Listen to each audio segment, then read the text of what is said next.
Okay, this video is called How Come No One Knows About Nutrition and Toxicology. We previously spoke about how in med schools and college pre-med programs and whatnot, the students are not taught anything useful about nutrition or toxicology. But it goes much far beyond that. I just want to show you a couple scientists whose work has been heavily blocked. Okay, this guy named Tyrone Hayes, he's a black guy.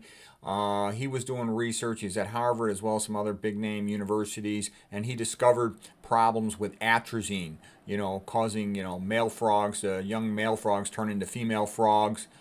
His funding was taken away. He was put under tremendous pressure and hassled by these corporations. So the story kind of goes on and on, but I'm just letting you know there's one guy right there.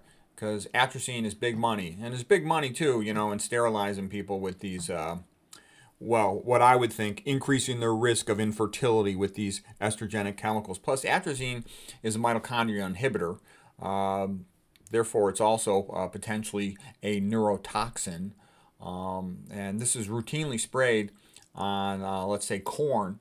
So you got that BT corn with this stuff sprayed on it.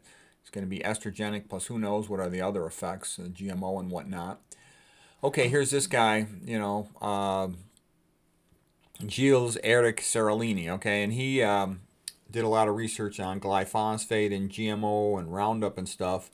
And, when he published his work claiming that he thought there was an increased risk of cancer, etc., tons of pressure on him. His papers are retracted, all kinds of other harassment of him.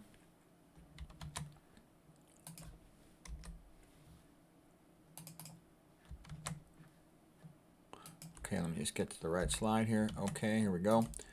All right, so here's T. Colin Campbell. Most of you have probably heard of him.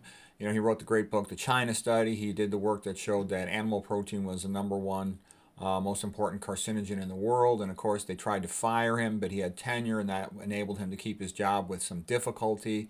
I can tell you, I have friends that do research in science, and just a typical story I'll hear is, this is way back in the early 1990s. A guy, one of their friends, published a paper showing that the production of high fructose corn syrup was often contaminated with mercury, and so he was fired.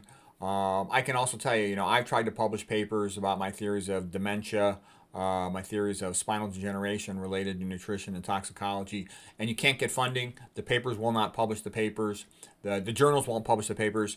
There is a very strong blockade against useful information getting published in the first place. And even once it's published, papers get retracted. If they think it's not in corporate interest, it gets retracted. And other efforts are made to prevent this information from getting to the public. So I'm just letting you know, these are just typical examples, okay? So people say, oh, religion is against science. BS. Science was founded from the Catholic Church, the modern scientific method. It's these corporations that are the ones that are blocking science and trying to control it and buying the journals and not letting anything they don't think is profitable get published. And even when it is, retracting the papers and then defunding the scientists. When the scientist publishes a paper like this, they'll often have their grant money taken away. They'll often get fired from their universities. They'll pressure the university to take away their laboratory from the scientist. It's just how it is.